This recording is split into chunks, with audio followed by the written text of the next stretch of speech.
আপনার কি কখনো এমন মনে হয়েছে কারো নজর আপনাকে অনুসরণ করছে? অদ্ভুত কণ্ঠস্বর শুনেছেন অথচ পাশে কেউ নেই? আবার আপনি কি কখনো এমন কিছু দেখেছেন যা বাস্তবে ঘটার কথা নয়? এমন কিছু অনুভব করেছেন যা যুক্তি দিয়ে ব্যাখ্যা করা সম্ভব নয়? দর্শক, এই সবগুলো প্রশ্নের উত্তর হ্যাঁ হওয়াটা খুব স্বাভাবিক, কারণ এই অস্বাভাবিক কর্মকাণ্ডের পেছনে কাজ করে এক অদৃশ্য শক্তি, যার নাম ব্ল্যাক ম্যাজিক বা কালো জাদু। আজকের আলোচনা সেই অদৃশ্য শক্তির রহস্য উন্মোচন করে প্রকাশ করবে এক ভয়ঙ্কর সত্য, জানাবে এটি কি বাস্তব নাকি কেবলই কুসংস্কার, ইসলাম কি বলে আর আধুনিক বিজ্ঞান কি ব্যাখ্যা দেয়। যাপিত জীবনের দৃষ্টিকোণ থেকে এটি আপনার বিশ্বাস, চিন্তা ও বাস্তবতাকে চ্যালেঞ্জ করবে। ব্ল্যাক ম্যাজিক কোনো গল্প নয়, এটি বাস্তব। কোরআন হাদিসে স্পষ্টভাবে এর উল্লেখ রয়েছে। আল্লাহ বলেন, واتبعوا ما تتلو الشياطين على ملك سليمان وما كفر سليمان ولكن الشياطين كفروا يعلمون الناس السحر وما أنزل على الملكين ببابل هاروت وماروت وما يعلمان من أحد حتى يقولا إنما نحن فتنة فلا تكفر। তারা ওই শাস্ত্রের অনুসরণ করল যা সুলাইমানের রাজত্বকালে শয়তানরা আবৃত্তি করত। সুলাইমান কুফরি করেনি, বরং শয়তানরাই কুফর করেছিল। তারা বাবেল শহরে হারুত ও মারুত দুই ফেরেশতার প্রতি যা অবতীর্ণ হয়েছিল সেই জাদুবিদ্যা মানুষকে শিক্ষা দিত। তবে তারা উভয়েই এই কথা না বলে কাউকে শিক্ষা দিত না, আমরা পরীক্ষার জন্য, কাজেই তুমি কাফের হয়ো না। এই আয়াতে স্পষ্টভাবে বলা হয়েছে কালো জাদু বাস্তব, যা হযরত সুলাইমান আলাইহিসসালামের যুগে কিছু মানুষকে দুই ফেরেশতা শিখিয়েছিলেন পরীক্ষা করার জন্য। এমনকি রাসূলুল্লাহ সাল্লাল্লাহু আলাইহি ওয়াসাল্লাম নিজেও কালো জাদুর শিকার হয়েছিলেন। লাবিদ বিন আসাম নামের এক জাদুকর নরক খেজুর গাছের খোসার ভেতরে নবীজির চিরুনির এক টুকরা ও আঁচড়ানো চুল ঢুকিয়ে দিয়ে জারওয়ান নামক কূপের ভিতরে পাথর চাপা দিয়ে রাখে। আয়েশা রাদিয়াল্লাহু তাআলা আনহা বলেন, লাবিদ বিন আসাম ছিল ইহুদিদের মিত্র বনু জুরাইকের এক ব্যক্তি। অপর বর্ণনায় এসেছে, রাসূলুল্লাহ সাল্লাল্লাহু আলাইহি ওয়াসাল্লাম যখন কূপের ভেতর থেকে জাদুর উপকরণগুলো বের করলেন, তখন তার ভেতর একটি সুতা পাওয়া গেল, যাতে 11টি গিঁট ছিল। জিবরাইল আলাইহিসসালাম সূরা নাস ও ফালাকের এক একটি আয়াত পড়ছিলেন আর এক একটি গিঁট খুলে যাচ্ছিল। সবগুলো গিঁট খুলে যাওয়ার পর রাসূলুল্লাহ সাল্লাল্লাহু আলাইহি ওয়াসাল্লাম সুস্থ বোধ করতে শুরু করেন। হাদিস গবেষকরা বলেন, নবী করিম সাল্লাল্লাহু আলাইহি ওয়াসাল্লামকে যে জাদু করা হয়েছিল তার প্রভাব ছিল শারীরিক। আল্লাহ তার অন্তরকে জাদুর প্রভাব মুক্ত রেখেছিলেন। জাদুগ্রস্ত থাকাকালীন শারীরিক দুর্বলতার কারণে কখনো কখনো তার খেয়াল ছুটে যেত।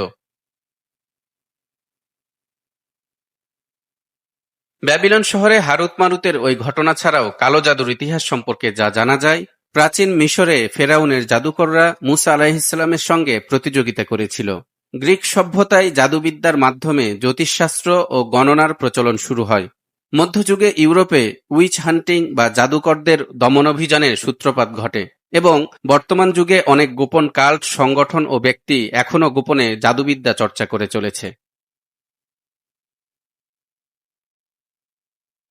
এতক্ষণের এই ছোট্ট ইতিহাস থেকে আমরা জানতে পেরেছি মানুষ হাজার হাজার বছর ধরে কালো জাদুর অস্তিত্বে বিশ্বাস করে আসছে। কিন্তু প্রশ্ন হলো, এই ব্ল্যাক ম্যাজিক বা কালো জাদুর মাধ্যমে আসলে কি করা হয়?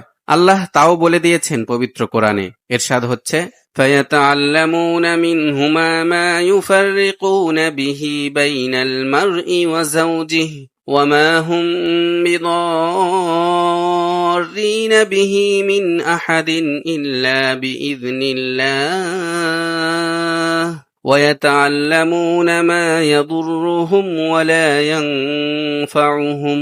তারা তাদের কাছ থেকে এমন জাদু শিখত যদ্বারা স্বামী ও স্ত্রীর মধ্যে বিচ্ছেদ ঘটে। তারা আল্লাহর আদেশ ছাড়া তদ্বারা কারও অনিষ্ট করতে পারত না, যা তাদের ক্ষতি করে এবং কোনো উপকার করে না। তারা তাই শিখে। বাস্তবেও আমরা দেখি অনেক স্বামী স্ত্রী হঠাৎ একে অপরকে সহ্য করতে পারে না। অকারণে ঝগড়া, বিচ্ছেদ বা সম্পর্কের অবনতি হয়। অনেক সময় এটাই শয়তানের প্ররোচনা বা ব্ল্যাক ম্যাজিকের ফলে হয়ে থাকে। কালো জাদুর মাধ্যমে পারিবারিক ভাঙ্গন ও ধ্বংস ছাড়াও বাস্তব জীবনে এর বেশ কিছু কুফল রয়েছে, যেমন ব্ল্যাক ম্যাজিকের কারণে মৃত্যু ও পাগল হয়ে যাওয়া। অনেক সময় দেখা যায় কেউ হঠাৎ অসুস্থ হয়ে পড়েছে, ডাক্তাররা চিকিৎসা করেও কিছু করতে পারছে না। কিছুদিন পর সে মানসিক ভারসাম্য হারিয়ে ফেলে এবং একদিন রহস্যজনকভাবে মারা যায়। হঠাৎ অদ্ভুত রোগ, ডাক্তাররা যার কোনো ব্যাখ্যা দিতে পারে না। অনেকে বলেন শরীর ধীরে ধীরে দুর্বল হয়ে যাচ্ছে, অথচ ডাক্তাররা কিছুই খুঁজে পাচ্ছেন না। এছাড়াও ঘুমের মধ্যে প্রচণ্ড চাপ অনুভব করেন, শরীরে জ্বালাপোড়া, চোখ অহেতুক লাল হয়ে যায়, অকারণে কান্না চলে আসে, কিংবা শরীরে অদ্ভুত দাগ বা ক্ষত সৃষ্টি হয়। অথবা রাতে এমন দুঃস্বপ্ন দেখেন যেখানে কালো ছায়া বা অজানা শক্তির উপস্থিতি টের পান, কিংবা মাথায় চরম যন্ত্রণা অনুভব করেন ইত্যাদি। ব্ল্যাক ম্যাজিকের মাধ্যমে সম্পদ ও ভাগ্য ধ্বংস করা, ব্যবসা বা কাজ হঠাৎ নষ্ট হয়ে যাওয়া। অনেকে বলেন হুট করেই তাদের ব্যবসায় লোকসান শুরু হলো, কোনো কারণ ছাড়াই তাদের কাজে বাধা আসছে। ব্ল্যাক ম্যাজিকের মাধ্যমে হিংসুক মানুষ কারো রিজিক বন্ধ করার চেষ্টা করতে পারে।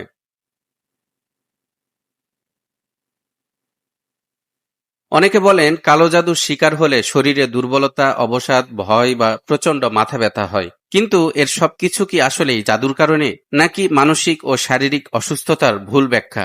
এসব ব্যাপারে কি বলছে আধুনিক বিজ্ঞান? চিকিৎসকরা প্রথমে যে কথাটি বলে থাকেন তা হচ্ছে ১. হ্যালুসিনেশন বা ভ্রম। অনেকে কালো জাদুর লক্ষণ হিসেবে যা বর্ণনা করেন তা আসলে সিজোফ্রেনিয়া বা মানসিক অবসাদের লক্ষণ হতে পারে। ২.